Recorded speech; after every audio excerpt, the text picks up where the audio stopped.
Hello friends, Anika classes में आप सभी का स्वागत है। आज हम अपना अगला चैप्टर कहानी शुरू कर रहे हैं। कहानी, गल्प और आख्यायिका। शुरुआती समय में कहानी के लिए किस्सा, गल्प और आख्यायिकी आदि शब्द प्रयुक्त होते थे। यानी कि जो कहानी है इसको पहले कहानी नहीं, इसको पहले किस्सा, गल्प और आख्यायिकी शब्द प्रयुक्त होते थे। सरस्वती पत्रिका के पहले अंक में प्रकाशित इंदुमती कहानी को रामचंद्र शुक्ल तथा अन्य आलोचकों ने कहानी कहा था, लेकिन किशोरीलाल गोस्वामी ने इसे आख्यायिकी कहा था। जो इंदुमती कहानी है उसको कहानी किसने कहा था?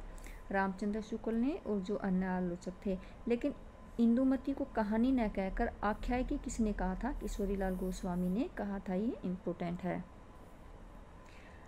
रामचंद्र शुक्ल ने अपनी कहानी 11 वर्ष के समय को आख्यायिकी ही कहा। देखो, रामचंद्र शुक्ल ने इंदुमती को तो कहानी कहा, लेकिन जो इनकी कहानी है 11 वर्ष का समय, इसको इन्होंने क्या कहा? आख्यायिका कहा है। इंदु पत्रिका में आख्यायिकी शब्द प्रयुक्त होता था।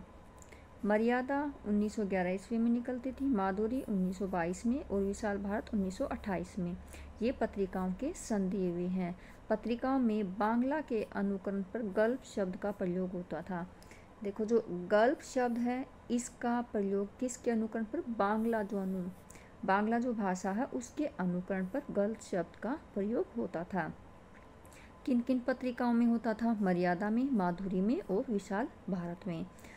और जो आख्यायिकी शब्द है वो किस पत्रिका में होता था? इंदु में। ये बहुत ज़्यादा इम्पोर्टेंट पॉइंट है। नेक्स्ट है, डॉक्टर गोपाल राय ने लिखा है, प्रेमचंद ने 1908 में प्रकाशित अपनी कहानी सोजे वतन की भूमिका में पहली बार शॉर्ट स्टोरी पद के अर्थ में छोटी कहानी यानी कि जो संक्षेप में लिखी होती है पद का प्रयोग किया था।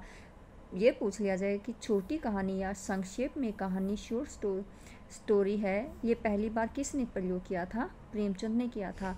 किस में किया था? जो उनकी कहानी है सोजे वतन, उसमें किया था 1908 में। बामह के अनुसार कथा की वस्तु कल्पित और आख्यायिका की वस्तु ख्यात अथवा ऐतिहासिक होती है। ये कहानी से सम इम्पोर्टेंट पॉइंट थे, ये पूछे जाते हैं, इसलिए बहुत ही ज़्यादा इम्पोर्टेंट पॉइंट है। अब हम पढ़ेंगे जो हिंदी में पहली कहानी है, किसने कौन सी कहानी पहली मानी है। देखो, जो एक जमींदार का दृष्टांत 1871 में लिखी गई थी, किसने लिखी थी? रेवरेंड जे न्यूटन ने लिखी थी। और इसको प्रस्तोता यानी कि राजेंद्र बडवालिया ने क्या है? इसको पहली कहानी माना है। परिणयनी परिणय 1887 में किशोरीलाल गोस्वामी ने। कहानी के हमें सन भी याद करने हैं क्योंकि ये क्रम से लगाने से भी पूछे जाते हैं। इसके जो प्रस्तोता हैं वो बच्चन सिंह है। ये इसलिए बता रही हूँ क्योंकि यहाँ से क्वेश्चन पहले भी पूछे जा चुके हैं, ये इम्पोर्टेंट हैं। इंदुमती कहानी 1900 में लिखी गई थी। ये किसने लिखी थी? किशोरीलाल गोस्वामी ने। और इसको रामचंद्र शुक्ल ने माना था पहली कहानी। परिणय परिणय किसने माना था? बच्चन सिंह ने माना था। और जो दोनों कहानी है लिखी किसने है? किशोरीलाल गोस्वामी ने। नेक्स्ट कहानी है एक टोकरी भर मिट्टी 1901 ईस्वी में किसने लिखी? माधवराव सप्रे ने। और किसने माना है इसको पहली? देवी प्रसाद वर्मा ने। 11 वर्ष का समय 1903 किसने लिखी थी? रामचंद्र शुक्ल की कहानी है। लक्ष्मी नारायण लाल ने इसको पहली कहानी माना। चंद्रदेव से मेरी बातें और दुलाई वाली, ये दोनों जो है बंग महिला की हैं। चंद्रदेव से बातें 1904 में लिखी गई थी, दुलाई वाली 1907 में लिखी गई थी। चंद्रदेव से मेरी बातें जो है वो भवदेव पांडे के प्रस्तोता हैं। दुलाई वाली जो है उसके प्रस्तोता राय कृष्ण दास हैं। उसने कहा था 1915 में। किसकी है? चंद्रधर शर्मा गुलेरी की। और इसके जो प्रस्तोता हैं, इसको पहली जो कहानी मानी है वो कौन है? राजेंद्र यादव हैं। अब देखो, यहाँ पे स्टार दिया हुआ है। एक जमींदार का दृष्टांत रेवरेंड जे न्यूटन का है। इनकी जो राम परीक्षा है, इनकी अन्य पुस्तक भी है, यानी कि यहाँ पे इसकी अलग से बताई गई है कि जो ये रचनाकार है इनकी अन्य पुस्तिका राम परीक्षा भी है।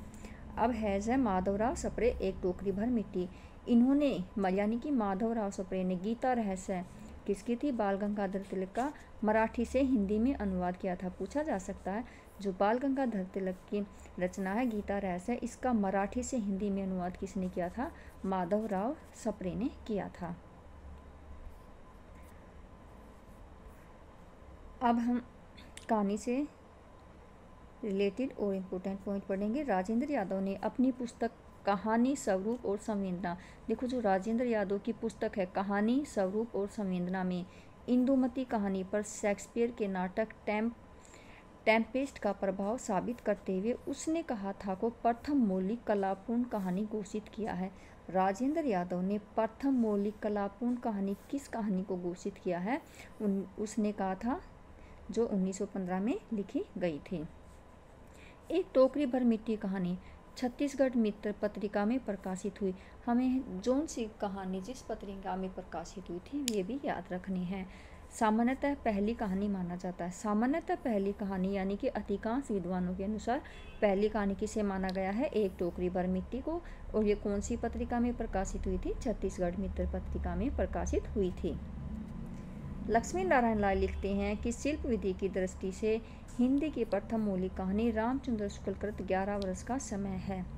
लक्ष्मी नारायण लाल किसको मानते हैं? रामचंद्र शुक्ल की 11 वर्ष का समय को हिंदी की पहली मौलिक कहानी मानते हैं।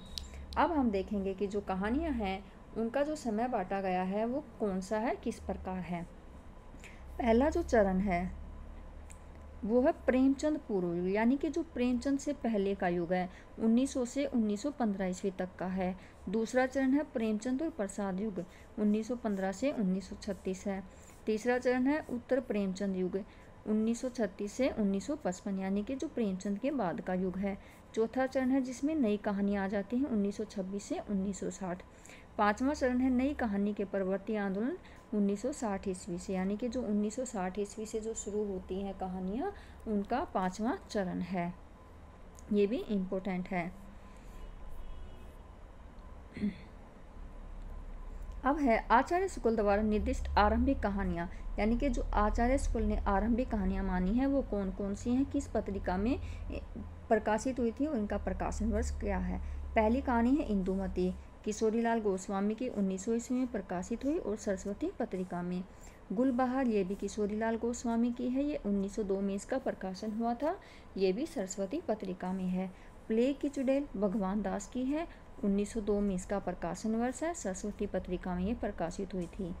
11 वर्ष का समय रामचंद्र शुक्ल की है, 1903 ईस्वी में प्रकाशन वर्ष है और ये भी सरस्वती पत्रिका में ही प्रकाशित हुई थी। पंडित और पंडितानी गिरिजा दत्त वाजपेयी की है, 1903 ईस्वी में ये सरस्वती पत्रिका में प्रकाशित हुई थी। दुलाई वाली बंग महिला की है, 1907 में प्रकाशन वर्ष है और ये भी सरस्वती पत्रिका में प्रकाशित हुई थी, यानी कि जो ये सारी कहानियाँ हैं ये सरस्वती पत्रिका में प्रकाशित हुई थी और किसके अनुसार हैं? रामचंद्र शुक्ल के अनुसार हैं। अब जो कहानियाँ हैं वे हैं प्रेमचंद पूर्व युग। जो प्रेमचंद पूर्व युग था 1900 से 1915 माना गया है, उनमें जो कहानी हैं और उनके कहानी और कहानीकारक हैं। देखो राजेंद्र बालाघोष बंग महिला का जो वास्तविक नाम है राजेंद्र बालाघोष। चंद्रदेव से मेरी बातें 1904 ईस्वी में, कुंभ में छोटी बहू 1906 में, दुलाई वाली 1907 में, दालिया 1909 में। ये हैं बंग महिला की कहानियाँ। अब है केशव प्रसाद सिंह, आपत्तियों का पहाड़ 1900 ईस्वी में, चंद्रलोक की यात्रा भी 1900 ईस्वी में लिखी गई है। ये किसकी है? केशव प्रसाद सिंह की है, आपत्तियों का पहाड़ और चंद्रलोक की यात्रा, और दोनों 1900 ईस्वी में लिखी गई हैं। माधव प्रसाद मिश्र, मन की चंचलता 1900 ईस्वी में, और पुरोहित का आत्मत्याग ये भी 1900 ईस्वी में। दोनों किसकी हैं? माधव प्रसाद मिश्र की हैं। गिरिजा दत्त वाजपेयी, पति का पवित्र प्रेम 1903 में, पंडित और पंडितानी 1930 में। अभी हमने ऊपर पढ़ा था जो आचार्य रामचंद्र शुक्ल ने माना है और ये सरस्वती पत्रिका में प्रकाशित हुई है, पंडित और पंडितानी। नेक्स्ट है लाला पार्वती नंदन यानी कि गिरिजा कुमार घोष, बिजली 1904 में, मेरी चंपा 1905 में, एक के दो 1906 में, मेरा पुनर्जन्म ये किसकी हैं? गिरिजा कुमार घोष की हैं। कार्तिक प्रसाद खत्री, दामोदर राव की आत्म कहानी, वेंकटेश्वर नारायण की एक असरफी की आत्मकथा, सूर्य नारायण दीक्षित की चंद्रहास का अद्भुत व्याख्यान। ये हमने पढ़ ली हैं, लेकिन जो इम्पोर्टेंट है पूछी जाती हैं। राजेंद्र बालाघोष की कहानियाँ जो हैं ये इम्पोर्टेंट हैं, ये पूछी जाती हैं।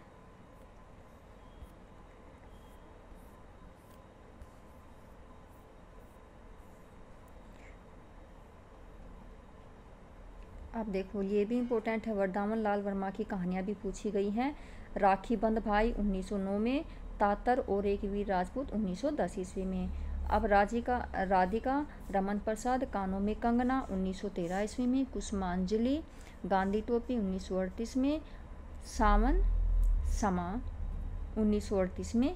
चर्चित कहानी जो है इनकी राधिका रमन प्रसाद की, ये बिजली है। कानों में कंगना जो है ये भी इम्पोर्टेंट है क्योंकि ये नेट के सिलेबस में भी लगी हुई है।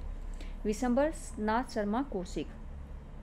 रक्षाबंधन 1913 में, देखो ये रक्षाबंधन है। अभी हमने वरदामन लाल की पढ़ी थी राखी बंद भाई। गल्प मंदिर 1919 में। चित्रशाला भाग 1 1924 में और भाग 2 1929 ईस्वी में। कल्लोल 1923 में और प्रेम प्रतिमा मणिमाला विशंबरनाथ शर्मा, ये भी इम्पोर्टेंट है। राधिका रमन और वरदामन लाल वर्मा, ये क्या है इम्पोर्टेंट है। अब है चंद्रधर शर्मा गुलेरी, ये भी इम्पोर्टेंट है। सुखमय जीवन 1911 में। बुद्धू का कांटा 1914 में। उसने कहा था 1915 ईस्वी में। ये जो कहानियाँ हैं ये बहुत ज़्यादा इम्पोर्टेंट हैं। अब देखो इसमें स्टार दिया हुआ है, तो ये किसके ऊपर है? ये है चंद्रदेव से मेरी बातें के ऊपर। इन चंद्रदेव से मेरी बातें और दुलाई वाली किसकी है? बंग महिला की। इन दोनों कहानियों में स्वदेशी आंदोलन की अनुगूंज है। अब जो ये प्लस का दिख रहा है आपको, यहाँ पे प्लस का दिख रहा है, ये किसमें था? चंद्रलोक की यात्रा केशव प्रसाद। चंद्रलोक की यात्रा जो है ये डायरी शैली में रची गई कहानी है और प्रथम वैज्ञानिक कहानी है। और जो अब है ये हमारी किस पे है? राखी बंद भाई है। ये किसकी है? वरदामन लाल वर्मा की। इसमें ऐतिहासिक कहानियों की परंपरा आरंभ होती है। जो ऐतिहासिक परंपरा की कहानियाँ आरंभ होती हैं वो किस से होती हैं? राखी बंद भाई से। और किसकी है? वरदामन लाल वर्मा की है। अब है बंग महिला।